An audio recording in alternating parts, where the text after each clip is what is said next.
ನಾವು ತುಂಬ ಸಿನಿಮಾಗಳಲ್ಲಿ ನೋಡಿದ್ದೀವಿ. ಅದೇ ರೀತಿ ರಿಯಲ್ ಲೈಫ್ನಲ್ಲೂ ಕೂಡ ನೋಡಿದ್ದೀವಿ. ಅದೇನು ಅಂದರೆ ಹುಡುಗಿರು ಯಾವಾಗಲೂ ಬ್ಯಾಡ್ ಬಾಯ್ಸ್ಗೆ ಬೀಳ್ತಾರೆ. ಇದು ನನ್ನಷ್ಟಕ್ಕೆ ನಾನು ಹೇಳ್ತಿಲ್ಲ, ನಮ್ಮ ಹುಡುಗರು ತುಂಬ ಬಾರಿ ಇದನ್ನು ಪ್ರೂವ್ ಮಾಡಿದ್ದಾರೆ. ಒಂದು ಬಾರಿ ನಿಮ್ಮ ಸ್ಕೂಲ್ ಡೇಸ್ ಅಥವಾ ಕಾಲೇಜ್ ಡೇಸನ್ನು ನೆನಪು ಮಾಡ್ಕೊಳ್ಳಿ. ಲಾಸ್ಟ್ ಬೆಂಚ್ ಅವನಿಗೆ ಗರ್ಲ್ ಫ್ರೆಂಡ್ ಇದೆಯಾ ಅಥವಾ ಫಸ್ಟ್ ಬೆಂಚ್ ಅವನಿಗೆ ಗರ್ಲ್ ಫ್ರೆಂಡ್ ಇದೆಯಾ ಅಂತ. ಸ್ಕೂಲ್ ಕಾಲೇಜ್ ಡೇಸ್ನಲ್ಲಿ ತುಂಬ ಜನ ಈ ರೀತಿ ಅಂದ್ಕೊಂಡಿರ್ತಾರೆ, ನಾನು ಕ್ಲಾಸ್ ಫಸ್ಟ್ ಬರ್ತೀನಿ, ನಾನು ನೋಡೋದಕ್ಕೆ ತುಂಬ ಚೆನ್ನಾಗಿದ್ದೀನಿ, ಆದರೂ ಕೂಡ ಹುಡುಗಿರು ಲಾಸ್ಟ್ ಬೆಂಚ್ ಅವ್ರಿಗೆ ಬೀಳ್ತಾರೆ ಅಂತ. ಸಾಮಾನ್ಯವಾಗಿ ಹುಡುಗಿರು ಬ್ಯಾಡ್ ಬಾಯ್ಸ್ಗೆ ಹೆಚ್ಚಾಗಿ ಬೀಳ್ತಾರೆ. ನಾವು ನೋಡೋ ತುಂಬ ಸಿನಿಮಾಗಳಲ್ಲಿ ಇದೇ ಸೀನ್ ಇರುತ್ತೆ. ರಿಯಲ್ ಲೈಫ್ನಲ್ಲೂ ಕೂಡ ನಾವು ತುಂಬ ನೋಡಿದ್ದೀವಿ. ಇಲ್ಲಿ ಬ್ಯಾಡ್ ಬಾಯ್ಸ್ ಅಂದರೆ ಕೆಟ್ಟವರು ಅಂತ ಅಲ್ಲ, ಧೈರ್ಯವಂತರು, ಯಾವುದಕ್ಕೂ ಭಯ ಬೀಳದೇ ಇರುವವರು, ನನ್ನ ಲೈಫ್ ನನ್ನ ಇಷ್ಟ ಅನ್ನುವವರು. ಬ್ಯಾಡ್ ಬಾಯ್ಸ್ಗೆ ಲಾಸ್ಟ್ ಬೆಂಚ್ ಅವ್ರಿಗೆ ಒಂದು ಪವರ್ ಇರುತ್ತೆ. ಲೈಫ್ನಲ್ಲಾಗಲಿ ಲವ್ನಲ್ಲಾಗಲಿ ಸಕ್ಸಸ್ ಆದವರೆಲ್ಲ ಆಲ್ಮೋಸ್ಟ್ ಲಾಸ್ಟ್ ಬೆಂಚ್ ಅವರೇ. ನಾವು ನೋಡೋ ತುಂಬ ಸಕ್ಸಸ್ಫುಲ್ ಪರ್ಸನ್ಸ್ ಎಲ್ಲ ಲಾಸ್ಟ್ ಬೆಂಚ್ ಅವರೇ, ಫೇಲ್ ಆದವರೇ. ಈಗ ನಾವು ನಮ್ಮ ವಿಷಯಕ್ಕೆ ಬರೋಣ. ಅದೇನು ಅಂದರೆ ಹುಡುಗಿರು ಬ್ಯಾಡ್ ಬಾಯ್ಸನ್ನೇ ಹೇಗೆ ಇಷ್ಟಪಡ್ತಾರೆ ಅಂತ. ಈ ವಿಡಿಯೋ ತುಂಬ ಇಂಟ್ರೆಸ್ಟಿಂಗ್ ಆಗಿ ಇರುತ್ತೆ, ಆದ್ದರಿಂದ ಕೊನೆವರೆಗೂ ನೋಡಿ. ಇಷ್ಟ ಆದರೆ ಖಂಡಿತ ಲೈಕ್ ಮಾಡಿ. ಪ್ರೀತಿ ಅನ್ನೋದು ಪ್ರತಿಯೊಬ್ಬರ ಮನಸ್ಸಲ್ಲೂ ಕೂಡ ಹುಟ್ಟುತ್ತೆ. ತುಂಬ ಜನ ಧೈರ್ಯ ಮಾಡಿಕೊಂಡು ಹುಡುಗಿ ಹತ್ರ ಹೇಳ್ತಾರೆ ಅಥವಾ ಹುಡುಗಿ ಹುಡುಗನ ಹತ್ರ ಹೇಳ್ತಾಳೆ, ಆದರೆ ಅದರಲ್ಲಿ ತುಂಬ ಲವ್ ಸಕ್ಸಸ್ ಆಗೋದಿಲ್ಲ. ಒಂದು ವೇಳೆ ನೀವು ಕೂಡ ಲವ್ ಮಾಡಿದರೆ ಧೈರ್ಯವಾಗಿ ಹುಡುಗಿ ಹತ್ರ ಹೇಳಿದರೆ ಖಂಡಿತ ಎಸ್ ಅಂತ ಕಾಮೆಂಟ್ ಮಾಡಿ. ಈಗ ಹುಡುಗಿರು ಬ್ಯಾಡ್ ಬಾಯ್ಸನ್ನೇ ಹೇಗೆ ಇಷ್ಟಪಡ್ತಾರೆ ಅಂತ ನೋಡೋಣ. Bad boys exhibit attractiveness, confidence and can do attitude.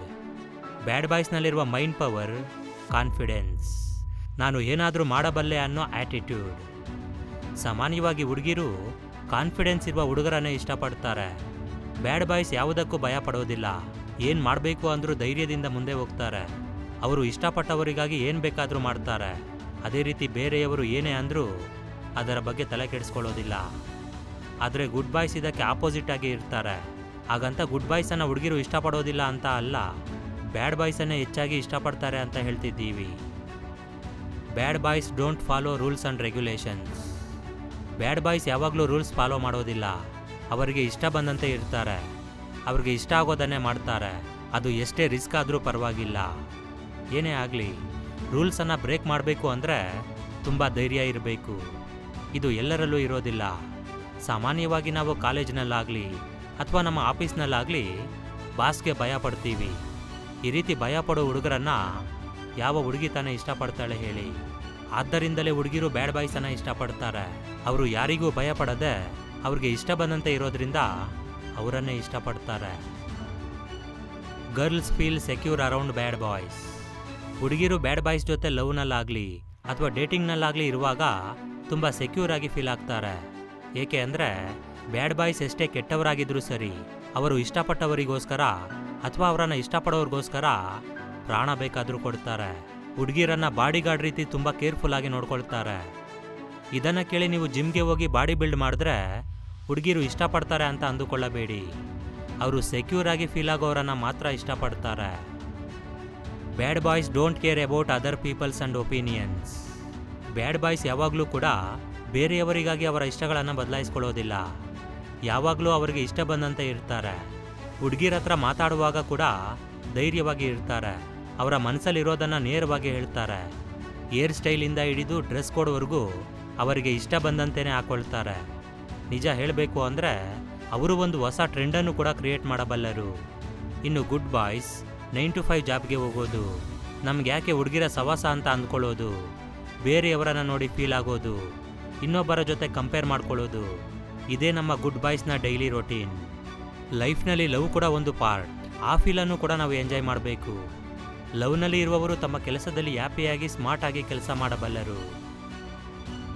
The best qualities of bad boys. ಹುಡುಗರಲ್ಲಿ ಮ್ಯಾಕ್ಸಿಮಮ್ ಹುಡುಗಿರನ್ನು ಆಕರ್ಷಿಸುವ ಎಲ್ಲ ಹ್ಯಾಬಿಟ್ಸ್ ಇರುತ್ತೆ. ಉದಾಹರಣೆಗೆ ಒಬ್ಬ ಗುಡ್ ಪರ್ಸನ್ ಹುಡುಗಿರ ಹಿಂದೆ ಸುತ್ತಾಡ್ತಾನ? ಖಂಡಿತ ಇಲ್ಲ. ಒಂದು ವೇಳೆ ಹುಡುಗಿರ ಹಿಂದೆ ಹೋದರೂ ತುಂಬ ಕಮ್ಮಿ ಸಮಯ ಮಾತ್ರ ಹೋಗ್ತಾನೆ. ಏಕೆ ಅಂದರೆ ಅವನಿಗೆ ತುಂಬ ಭಯ ಇರುತ್ತೆ, ಜವಾಬ್ದಾರಿ ಕೂಡ ಇರಬಹುದು, ಮುಜುಗರ ಕೂಡ ಇರಬಹುದು. ಆದರೆ ಬ್ಯಾಡ್ ಬಾಯ್ಸ್ ಹತ್ತಿರ ಇದಕ್ಕೆ ತುಂಬ ಸಮಯ ಇರುತ್ತೆ. ಇವರು ಅವರ ಪೂರ್ತಿ ಸಮಯವನ್ನು ಹುಡುಗಿರ ಹಿಂದೆ ಸುತ್ತಾಡೋದಕ್ಕೆ ಮಾತ್ರ ಯೂಸ್ ಮಾಡ್ತಾರೆ. ಆಗ ಹುಡುಗಿರು ಅವನಿಗೆ ನಾನಂದರೆ ತುಂಬ ಇಷ್ಟ, ಅವನು ನನಗೋಸ್ಕರ ಏನು ಬೇಕಾದರೂ ಮಾಡ್ತಾನೆ ಅಂತ ಅವರನ್ನು ಇಷ್ಟಪಡಲು ಸ್ಟಾರ್ಟ್ ಮಾಡ್ತಾರೆ.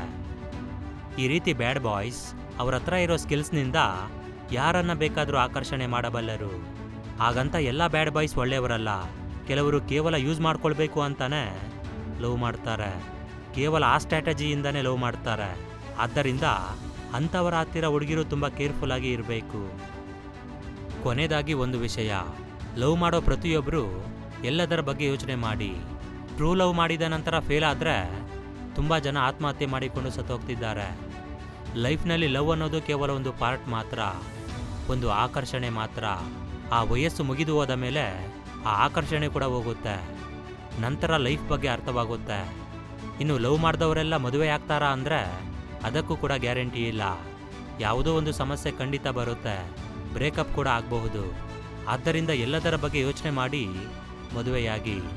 ಎಲ್ಲದಕ್ಕಿಂತ ಮುಖ್ಯವಾಗಿ ನಿಮ್ಮ ಕುಟುಂಬದ ಬಗ್ಗೆ, ನಿಮ್ಮ ತಂದೆ ತಾಯಿ ಬಗ್ಗೆ ಯೋಚನೆ ಮಾಡಿ. ಅವರು ಹೇಳ್ದ ಹಾಗೇನೆ ಜೀವನ ಮಾಡಿ. ಒಂದು ಸರ್ವೆ ಪ್ರಕಾರ 100 ಜನ ಲವ್ ಮಾಡಿ ಮದುವೆ ಆದರೆ ಅದರಲ್ಲಿ ಕೇವಲ 2% ಜನ ಮಾತ್ರ ಸಕ್ಸಸ್ ಆಗ್ತಿದ್ದಾರಂತೆ. ಅಂದರೆ ಇದಕ್ಕೆ ಸಕ್ಸಸ್ ರೇಟ್ ಕೂಡ ತುಂಬ ಕಮ್ಮಿ. ಲವ್ ಮಾಡ್ತಾ ಇರಬೇಕಾದ್ರೆ ಆಕರ್ಷಣೆ ಜಾಸ್ತಿ ಇರುತ್ತೆ, ಆದ್ದರಿಂದ ಜೀವನದ ಬಗ್ಗೆ ಏನೂ ಅರ್ಥ ಆಗೋದಿಲ್ಲ. ಮದುವೆಯಾದ ಮೇಲೆ ಎಲ್ಲ ಜವಾಬ್ದಾರಿಗಳು ಮುಂದೆ ಬಂದ ಮೇಲೆ ತುಂಬ ಸಮಸ್ಯೆಗಳು ಬರುತ್ತೆ. ಆಗ ಯೋಚನೆ ಮಾಡಿ ಯಾವ ಪ್ರಯೋಜನವೂ ಇರೋದಿಲ್ಲ. ಆದ್ದರಿಂದ ನಿಮ್ಮ ಕುಟುಂಬದ ಬಗ್ಗೆ ಯೋಚನೆ ಮಾಡಿ, ಅವರು ಏನು ಹೇಳ್ತಾರೋ ಅದನ್ನೇ ಕೇಳಿ, ಅದನ್ನೇ ಮಾಡಿ. ನೀವು ಮದುವೆಯಾಗಿ ಜೀವನ ಪೂರ್ತಿ ಸಂತೋಷವಾಗಿರಬೇಕು ಅಂದರೆ ಒಂದನ್ನು ನೀವು ತ್ಯಾಗ ಮಾಡಲೇಬೇಕು. ಅದೇನು ಗೊತ್ತಾ? ಅದೇ ನಿಮ್ಮ ಈಗೋ, ಅಂದರೆ ಅಹಂ, ಗರ್ವ. ಇದನ್ನು ತ್ಯಾಗ ಮಾಡಿದ್ರೇ ನೀವು ಜೀವನ ಪೂರ್ತಿ ಸಂತೋಷವಾಗಿರೋದಕ್ಕೆ ಸಾಧ್ಯ. ಇಲ್ಲಿ ನಾವು ಬ್ಯಾಡ್ boys great, good boys waste ಅಂತ ಹೇಳ್ತಿಲ್ಲ, ಲವ್ ಮಾಡೋದು ತಪ್ಪು ಅಂತ ಕೂಡ ಹೇಳ್ತಿಲ್ಲ. ಸರಿಯಾದ ವ್ಯಕ್ತಿಯನ್ನು ಆಯ್ಕೆ ಮಾಡಿಕೊಳ್ಳದೇ ಇರೋದೇ ತಪ್ಪು ಅಂತ ಹೇಳ್ತಿದ್ದೀವಿ. ಇದು ಫ್ರೆಂಡ್ಸ್ ಇವತ್ತಿನ ಒಂದು ಇಂಟ್ರೆಸ್ಟಿಂಗ್ ವಿಡಿಯೋ. ಓಕೆ ಫ್ರೆಂಡ್ಸ್, ಈ ಒಂದು ವಿಡಿಯೋ ನಿಮಗೆ ಇಷ್ಟ ಆಗಿದ್ರೆ ಖಂಡಿತ ಲೈಕ್ ಮಾಡಿ, ಶೇರ್ ಮಾಡಿ.